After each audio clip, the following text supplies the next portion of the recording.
Assalamu Walaikum. Hello friends, how are you? Welcome back to my another video. In this video, I am going to show you how to make a video fit my screen in Apple Keynote.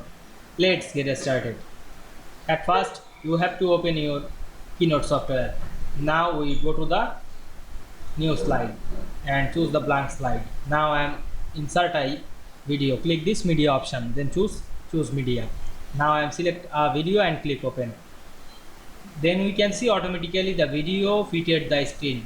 Otherwise not fitted this screen, you can resize this manually.